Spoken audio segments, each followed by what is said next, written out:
Hello friend, welcome है आपका मेरे चैनल में learn English through moral stories के अंदर। आज मैं लेकर आ गया हूँ आपके लिए एक बहुत ही अच्छी इंटरेस्टिंग स्टोरी। आज की जो स्टोरी है उसका टाइटल है द यूनिटी इज़ स्ट्रेंथ। मतलब एकता। यूनिटी का मतलब होता है एकता और स्ट्रेंथ होता है ताकत। एकता एकता में ही ताकत है। The poor old farmer's four sons were constantly fighting amongst themselves. Constantly का मतलब होता है लगातार। amongst एक प्रीपोजिशन है जो दो से ज़्यादा नाउन के लिए इस्तेमाल होता है। उनके बीच में दो से ज़्यादा अगर नाउन होते हैं तो उनके बीच में हम यूज़ करते हैं amongst का। पुअर बेचारे, बूढ़े किसान के चार बच्चे। तो क्या मतलब हुआ इस सेंटेंस का फ्रेंड? एक बेचारे बूढ़े किसान के चार बच्चे लगातार आपस में लड़ रहे थे। कंसिडरिंग दैट, ये सोचते हुए। कंसिडरिंग एक जो कंसिडरिंग यहाँ पर वर्ड यूज़ हुआ है, वर्ब की आईएनजी के साथ यहाँ जो यूज़ हुआ है ये एक पार्टिसिपल फ्रेज है फ्रेंड्स। तो ये सोचते हुए कि his time on earth was almost up, के जो उसका टाइम है इस धरती पर वो करीब करीब ख़त्म हो गया है।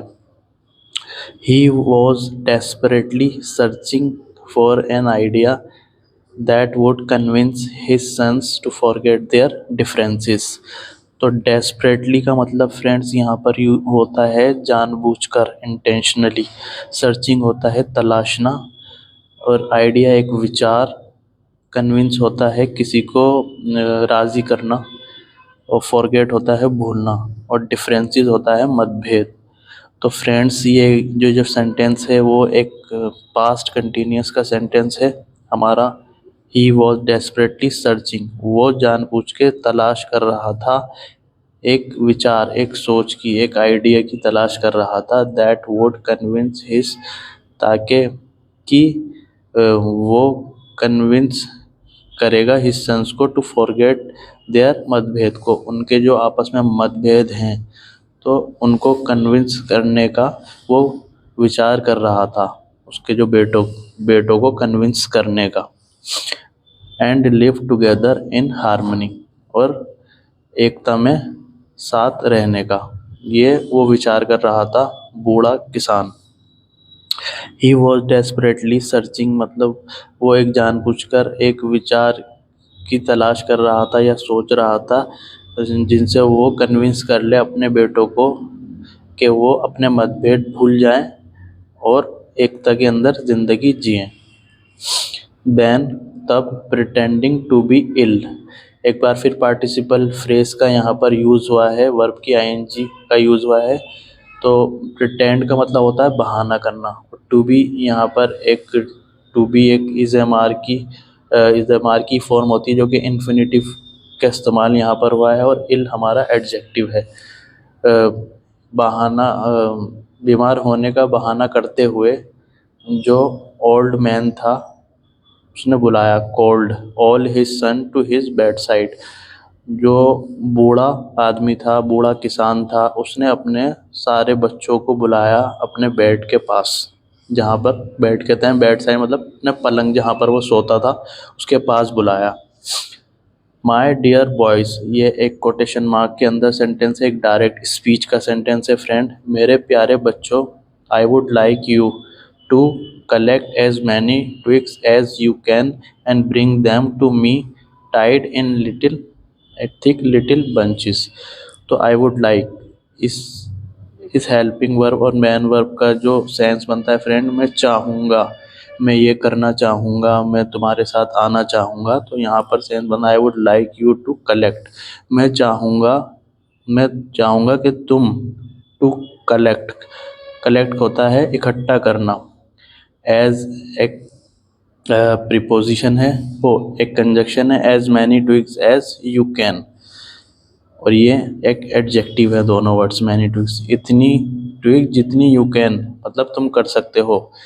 मैं चाहूँगा तुमसे कि तुम इतनी ट्विग्स इकट्ठी करो जितनी तुम कर सकते हो, एंड ब्रिंग, और ले आओ, दैम टू मी, और मेरे पास ले आओ। इकट्ठी करके उनको बांध के एक मोटे छोटे बंचिस, बंचिस का मतलब होता है फ्रेंड गुच्छे, गुच्छे के लिए हम यूज़ करते हैं बंचिस का। The sons collected all the twigs they could find and quickly came back to the old man's beside। beside का मतलब होता है बगल में, और ये एक पास्ट इंडेफिनाइट का ही सेंटेंस है क्योंकि वर्ब की V2 का यूज़ हुआ है। ये हमारा सब्जेक्ट है फ्रेंड, ऑल द ट्विग्स। तो सन्स ने इकट्ठी की सारी ट्विग्स, मतलब ट्विग्स कहते हैं छोटी टहनियाँ। दे कुड फाइंड, जो वो फाइंड कर सके, एंड क्विकली, और जल्दी से ही वापस आ गए अपने बूढ़े बाप के पास पास आ गए। तो क्या मतलब हुआ फ्रेंड इस पूरे सेंटेंस का, जो बच्चे थे उन्होंने ये लकड़ियों को इकट्ठा करा, छोटी टहनियों को जितना वो कर सकते थे, एंड क्विकली केम बैक, और जल्दी ही वापस आ गए अपने उस आदमी के पास। After having tied the twigs into small thick bunches, after having tied the twigs, tied होता है बांधना, थिक बंचिस के अंदर बांध के वो आ गए। ये भी फ्रेंड्स यहाँ से यहाँ तक का जो क्लोज है ये पूरा ये पार्टिसिपल फ्रेज है, जो ये यही काम ये इसके बच्चे कर रहे हैं। और पहले उन्होंने मतलब बांधी उन ट्विग्स को, उन टहनियों को एक छोटे छोटे मोटे बंच के अंदर, और फिर वो लेकर आए अपने फादर के पास। तो ये एक पार्टिसिपल फ्रेज है फ्रेंड, इस तरह यूज़ होता है after having. After having, after के बाद वर्ब की आईएनजी के साथ सेंटेंस की शुरुआत होती है, और ये एक पार्टिसिपल का, परफेक्ट पार्टिसिपल का एक फ्रेज है। परफेक्ट पार्टिसिपल में ऐसा यूज़ होता है, इस तरह का सेंटेंस फॉर्मेशन बनता है। The old man then distributed the twigs bunches to his son and said, जो बूढ़ा आदमी था तब उसने डिस्ट्रीब्यूट की, मतलब बांटी, उनने बांटी ट्विग को bunches, twig bunches to his sons and said, और कहा, उन गुच्छों को, उन टहनियों के गुच्छों को उन्होंने अपने बच्चों के अंदर बांटी और कहा, गो ऑन, के मतलब जारी रखना। ब्रेक देम एक इम्पेरेटिव सेंटेंस है, तोड़ दो इन्हें तोड़ दो। I would like to see you break each of these bunches with your hand. I would like to see, यहाँ एक बार फिर आई वुड, ये जो कॉन्ट्रैक्ट करके सेंटेंस लिखा हुआ है फ्रेंड, ये आई वुड और आई हैड की कॉन्ट्रैक्ट फॉर्म है। आप इस मैन वर्ब से पता लगा सकते हैं कि ये आई वुड का सेंस दे रहा है या आई हैड का सेंस दे रहा है। अगर यहाँ आई हैड हम मान लेते हैं, अगर यहाँ आई हैड के नहीं है तो यहाँ लाइक की थर्ड फॉर्म यूज़ होनी चाहिए थी, लेकिन यहाँ फर्स्ट फॉर्म यूज़ हुई है, इसलिए हम इसको I would like to see, I would ही समझेंगे। तो क्या मतलब हुआ, मैं देखना चाहूँगा तुम्हें, break each of these bunches with your hands, इन सारे बंचेस को, इन सारे गुच्छों को अपने हाथ से तोड़ते हुए मैं देखना चाहूँगा।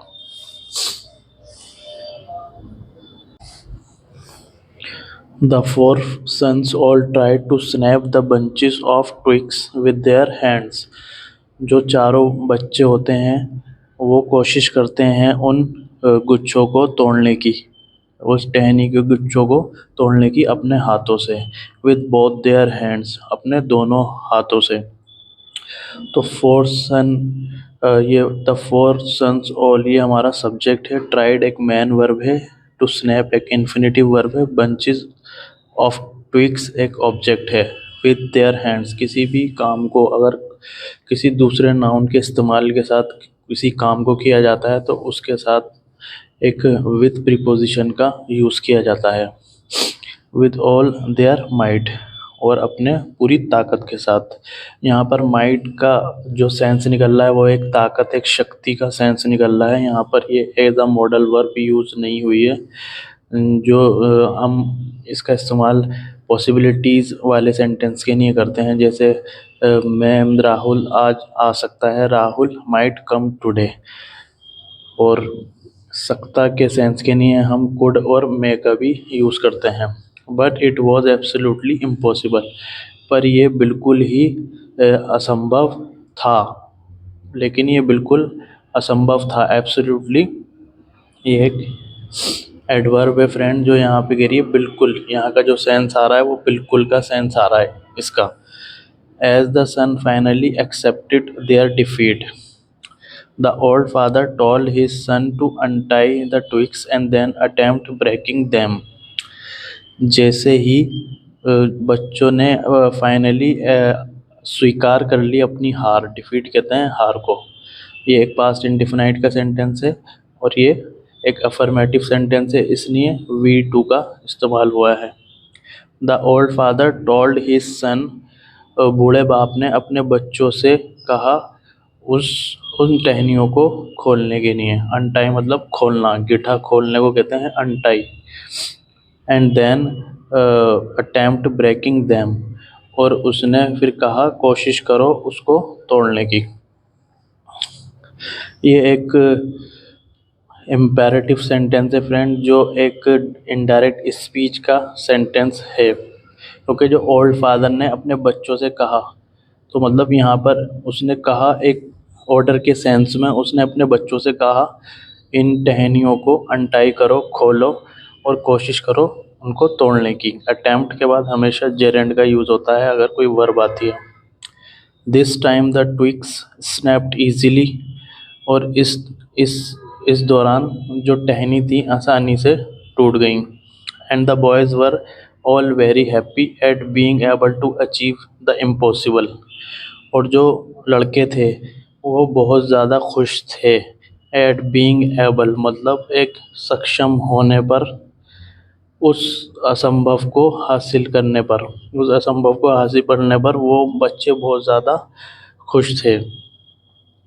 The old man then looked at his boys and with a warm smile he explained. जो बूढ़ा आदमी था उनने देखा अपने लड़कों को और एक अच्छी स्माइल के साथ, एक मुस्कुराहट के साथ उसने एक्सप्लेन किया। माय सन्स, मेरे बच्चों, this is true even for the four of you. मेरे बच्चों, ये ट्रू का मतलब होता है सच, ये सच है तुम चारों के लिए भी, तुम चारों के लिए भी ये सच है। If you will stay United, United का मतलब होता है एकत्रित होना, मतलब एक संग में रहना, जुड़ के रहना, together. Then nothing will be able to break you. एक कंडीशनल सेंटेंस है फ्रेंड यहाँ पर। If you will stay united, अगर आप रहेंगे एकाकृत होकर साथ में, then nothing will be able to break you, कुछ नहीं तोड़ पाएगा तुमको। Will be able to break you, तो यहाँ पर फ्रेंड नथिंग हमारा सब्जेक्ट है, कुछ नहीं। विल एक हेल्पिंग वर्ब है, विल बी एबल टू ये इस सेंटेंस की हेल्पिंग वर्ब है जिसका सेंस होता है कर पाएगा, खा पाएगा, पी पाएगा, जा पाएगा, लड़ पाएगा। तो यहाँ पर इसी तरह से एक इन्फिनेटिव भी इसके साथ आती है और इसका मतलब हो गया कुछ नहीं ब्रेक कर पाएगा तुम्हें, तुम्हें कुछ नहीं ब्रेक करवाएगा, मतलब कोई भी तुम्हें तोड़ नहीं पाएगा।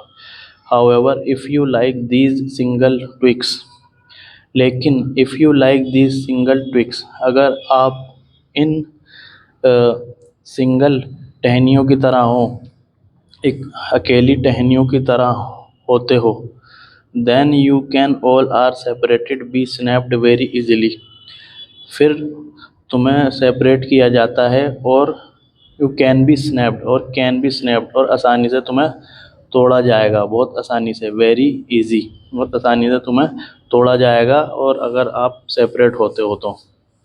Remember this when I am gone, याद रखो, ये एक इम्पेरेटिव सेंटेंस है, मैन वर्ब से स्टार्ट होता है सेंटेंस। दिस, इसको याद रखो, व्हेन आई एम गॉन, जब मैं चला जाऊँ, इसको याद रखना जब मैं चला जाऊँ। तो ये थी फ्रेंड आज की स्टोरी, और आज की स्टोरी का जो मॉरल है, united we stand, divided we fall.